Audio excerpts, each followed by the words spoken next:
What it do, Dream Team? Welcome back to the channel. Here we are with another reaction video, and this one we have Britain's most hated subculture. Before we dive into this video, if you guys happen to enjoy it, please don't forget to subscribe, give the video a thumbs up. Also, if you got a video suggestion, you can subscribe to Patreon and request it. You can drop it here in the comment section or in the description section or your premium request link. Let's hear about Britain's most hated subculture. What is it? This video is brought to you by Squarespace. A senior officer said the video showed the awful callousness of the hooligans. Police had to intervene to control the fans. Disorders on the rise. Bitter rivalry between their supporters. The West makes it one of the world's most deadly football tragedies. This small faction of society has been seen as one of the most controversial subcultures in all of Europe. The football hooligan. It's not just the football, it's a whole subculture and a scene. And for the first time ever, I was accepted. Exactly the same as us to go to the match with our boys, meet us and have a good scrap, you know what I mean? You don't hurt at the time because the adrenaline keeps you going. Well, before the football hooligan became its own subculture with its own fashion and attitude, violence in football has been there ever since the beginning. Around the 13th century, football started to become a sport. Two neighbouring rival towns would assemble what was pretty much an army of men in what was referred to as mob football. Between the years 1314 and 1666, over 30 football bans were put in place, with the main issue being the violence and the rioting that would come with it. But you see, gradually football would begin to change. Around the late 1800s. God dang, so everybody was banning football. They said, too much violence, too much violence, too much rioting. It's too much that come with this game. Can't play that here. Football had kind of slipped into the hands of the gentlemen. And with that was the introduction of modern football, with a rule set called the Cambridge Rules. It was now no longer a sport of the rioting common folk, and instead the sport of the ruling elite. But yet that didn't stop the violence. The first recorded instance of football hooliganism was in 1885, where Preston North End faced Aston Villa. The teams got upset and just started whacking each other with sticks and having a fight. A handful of instances like this would happen, but then England would go to war.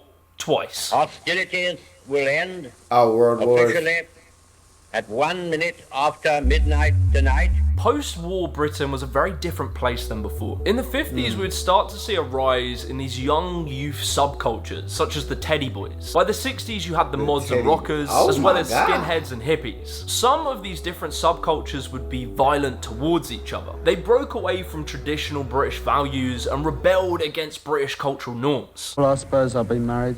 I don't want to get married, but I suppose I will. At the same time, the UK was experiencing a I don't want to get married, but I suppose I will. That's absolutely depressing hearing that. Wave of immigration post-World War II, with the change in demographics brought with it racial tension and violence. And so, in this time, the English identity was in flux. And as well in the 60s, mandatory military service for young men came to an end. And so young working class men had very few places to let out their aggression. But then there was football. Oh my God. Every single week, you and the boys could get together and go and watch your team play. This was an opportunity to get together with the boys and drink and occasionally get into a scrap with the opposing fans. And what started as just a bit of fun towards the late 60s and into the early 70s had really evolved into a class of people who were typically white working class men who would assemble these gangs associated with a football team. These gangs would become very organised and referred to themselves as firms. Arsenal had the Herd, Millwall had the Millwall Bushwhackers, West Ham had the Intercity Firm. Each team would start to develop their own firm and they would become feared. That's crazy to me. Don't get me wrong. I love my sports team so much. It genuinely hurts me when they lose. And when they win, I feel like I'm winning.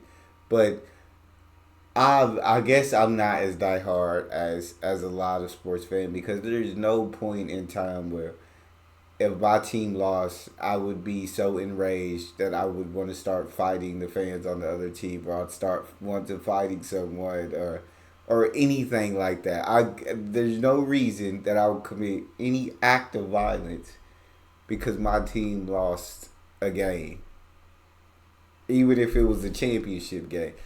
There's no reason I would enact any type of violence. Like, That just blows my mind and truly does baffle me.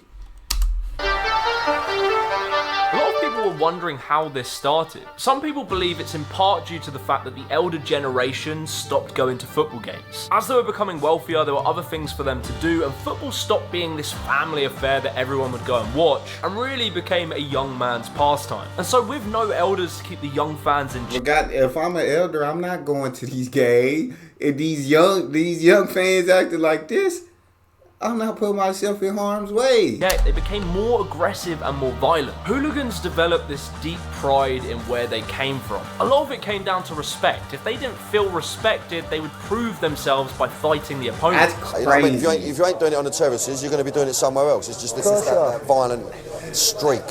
No, it's That's not crazy. It's being proud. Being proud of your man. Being proud of your man. Don't let people take the piss out of you. The attitude of most of these hooligans weren't really to go out and seriously hurt the opposition, but rather to just have some drinks, go watch football, and have a good scrap. All we're going for is a good game of football, a good punch up, and a good piss up. That's all about Millwall. It was a break from their monotonous lives. Now, when they would come back to work on Monday, they'd all have stories to tell, like how Barry took on 5 geezers with a pint in his hand without ever spilling a drop. Every week, they would go out fighting for their city, their town, their club. It gave them a purpose and an identity. When you're going to settle down and get married? Settle down and get married? Well, getting married, you're restricted, and you can't travel away with a team you love and love, like, you know? And I was going to get married, but I knocked it on the head, all over Millwall. But there's no way that could be the reason that you would choose not to get married. It's just no way. I'm not buying. It can't be. That can't be real. That's the reason that you choose not to get married. Very quickly, things started to get out of hand. Before we go further with this video, I want to give a shout out to Squarespace for sponsoring. Squarespace is the #1 tool for building. We'll skip the sponsor. And developing your own website. Whatever it is you do, you might run a small business, you might be an art designer, whatever. It's so important to. Anyway, back to the video. 150 were arrested well away from Stamford Bridge when they ran riot on the London Underground. Into the 70s and by 1974, Manchester United were relegated into the 2nd division. Fans on the field again, spilling over from the corner on my right. I suspect that we shall see the referee calling the players off. Yes, he's taking them off. Red Army caused carnage around loads of stadiums all up and down the country. That same year, a Bolton Wanderers fan stabbed a young Blackpool fan. Football hooliganism was getting out of control. Public sentiment was turning against football and starting to see it as a massive problem. So football organisers had to try and do something. They took measures to try and limit the crowd size. They segregated the home and the away fans with fences, but nothing was really changing. Up until then, football hooliganism was mainly just a problem in England. However, in the mid-50s, the European Cup was introduced, and for the first time, English football supporters had a chance to get the boys together, pack their lagers, and head to war overseas. That's crazy. For Europe, this is the invading insanity. British mobs brought violence and destruction. For many of the hooligans, these were the most exciting times of their lives. It was kind of how I imagine the Vikings must have felt going out, getting to a country and just going absolutely berserk. And with this, they would spread what would become known as the English disease.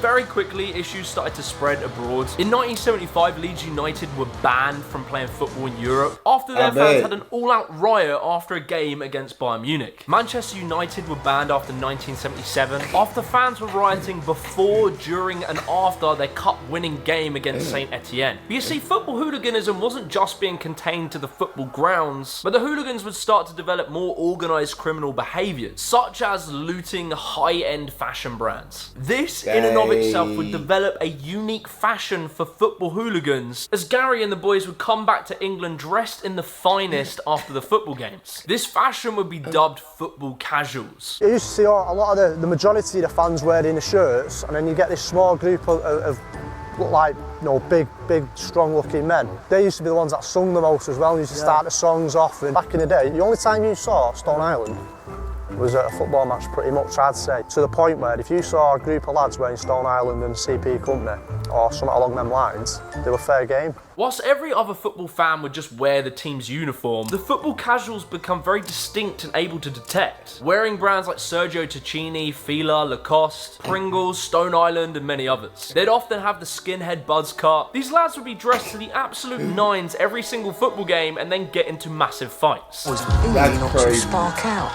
It's genuinely mind-blowing to me. This, I cannot believe. I truly cannot believe this is over football games.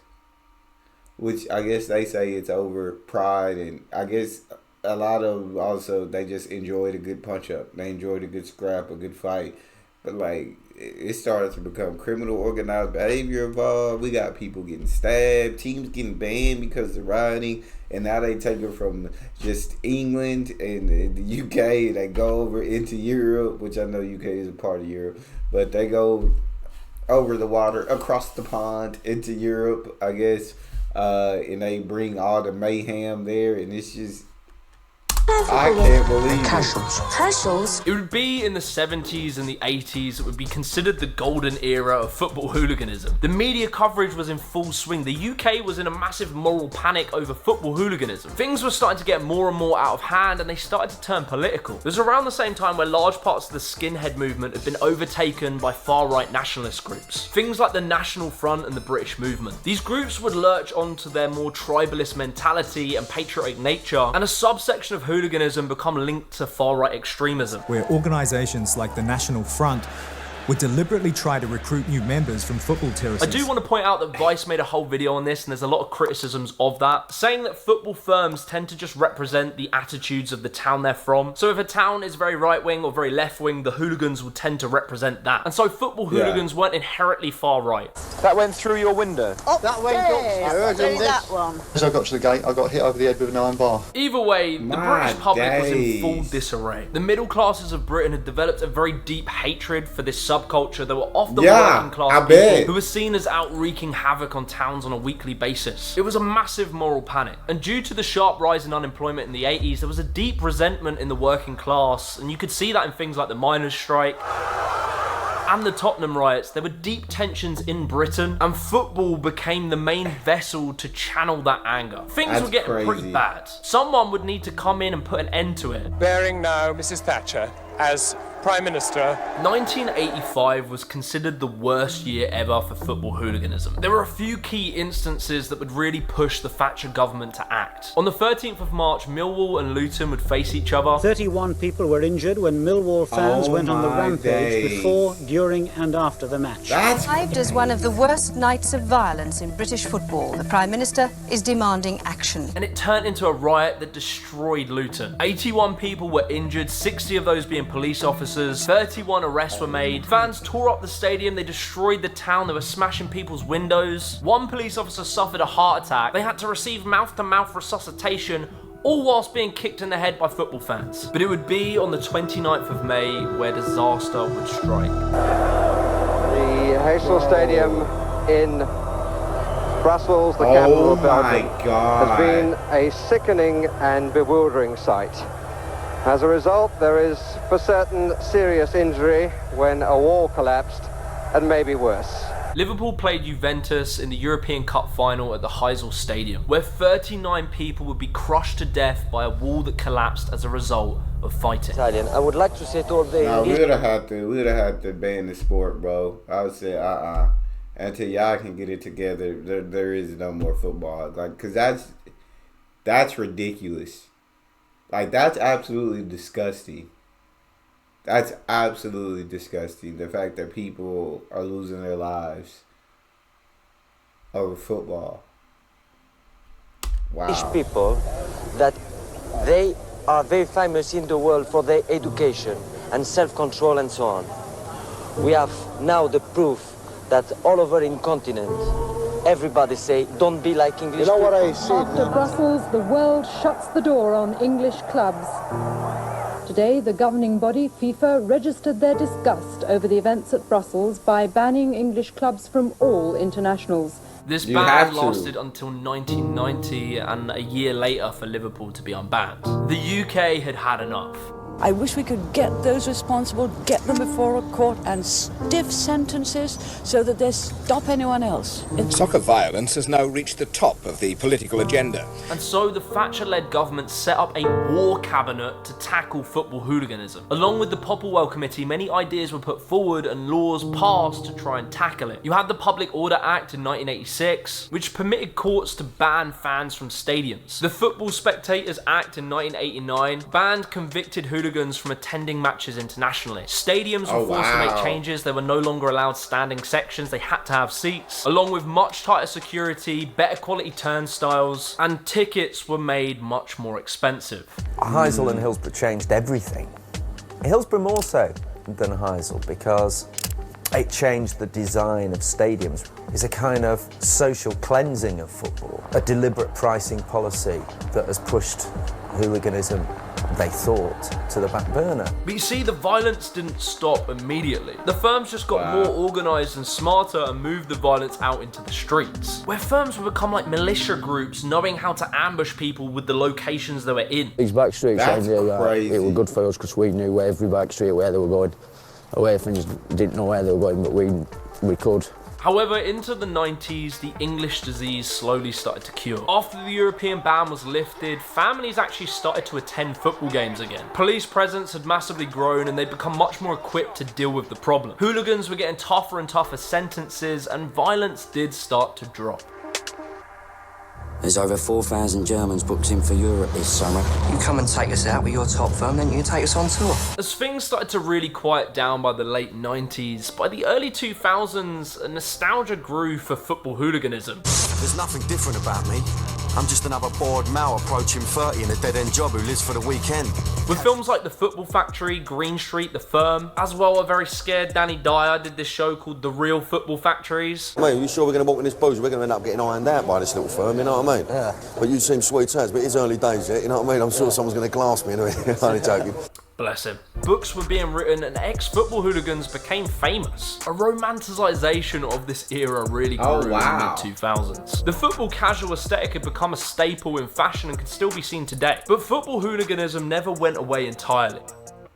But in Russia, they're trained, organized, and brutally violent. England arguably exported hooliganism abroad, where instead of having firms, they call them ultras, and it appears that they are far more violent and intense than most British firms. We all went there to show that the English are not hooligans. They're just posers. They're little girls. Russia seems to have this hatred against England, and they want to prove that they're better than us, which led to the UEFA riots in 2016 between Russia and England. And football firms still exist, and there has been a bit of an effort to like organise these fights and make them a bit more legitimate, which personally I think is a pretty good idea. All of this has led many if you're gonna organise it, make it more legit, cool.